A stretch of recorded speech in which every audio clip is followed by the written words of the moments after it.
Lemminkäinen's death. Lemminkäinen's death.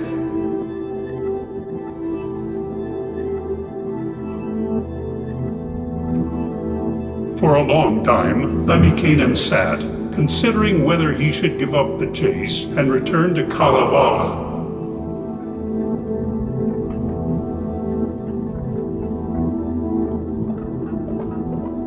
At length he regained his hope and courage, and having sung an incantation that made his snowshoes and arrows and staff whole again, he started off once more.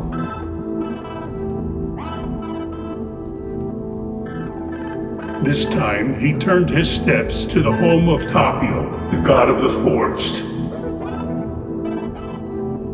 And as he went, he began to sing wondrous songs to Tapio and his wife, Miyake, begging them to help him. Begging them to help him.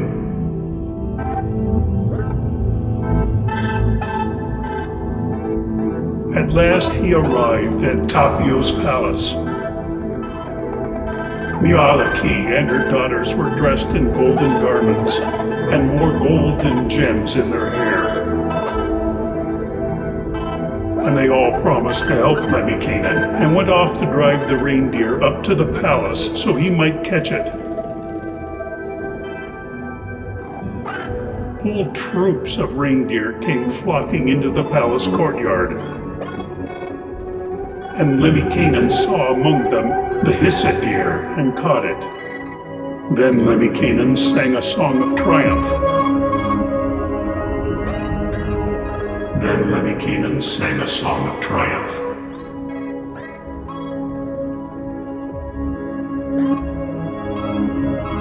He hastened off with the reindeer to Louhi's home. But when he gave the hyssop deer to her, she said, "I will give thee my fairest daughter, if thou wilt catch and bridle for me the fiery hyssop horse that breathes smoke and fire from his mouth and nostrils." So Lemminkäinen went off. So Lemminkäinen went off. For 3 days he wandered without catching sight of the hyssop horse. But on the 3rd day, he climbed to the top of a very high mountain, and from thence he spied the steed on the plain amongst the fir trees, breathing smoke and flames from his mouth and nostrils and eyes. When Lemminkäinen saw him, he prayed to great Ukko to send a shower of icy hail upon the fiery hyssop steed. And presently a great shower of hail rained down, and every hailstone was larger than a man's head.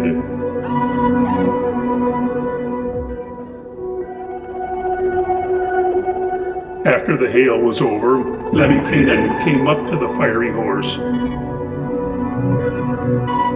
and coaxed him to let the golden bridle be slipped over his head. Then off they went like the wind. Then off they went like the wind. And in a very short time they arrived at Louhi's house. When he had given the hyssop horse to Louhi, Lemminkäinen asked again for the hand of her fairest daughter. But Louhi told him she would not give him her daughter until he had killed the swan that swam on Tuoni's river, which flows between the land of the living and the dead. Then Lemminkäinen started off fearlessly to seek the graceful swan of Tuoni, and journeyed on until at length he came to the cold black river.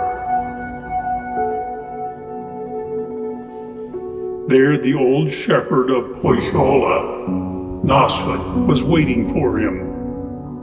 And though blind, he heard Lemminkäinen's footsteps, and sent a serpent from the Death River to meet him. The serpent stung Lemminkäinen just over the heart, so that he fell down dead almost instantly. only having time to call upon his ancient mother to help him.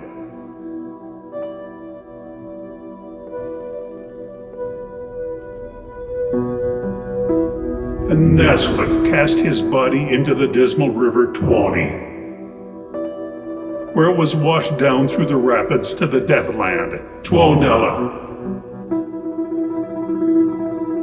There the son of the ruler of the Deathland took the body, and cutting it into 5 portions, cast them back into the stream,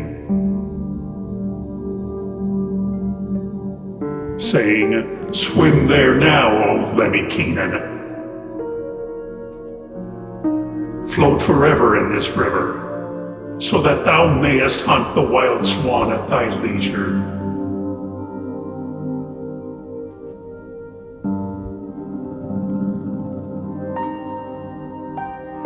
And thus the handsome Lemminkäinen died, and was cast into the river Tuoni that flows along the Deathland.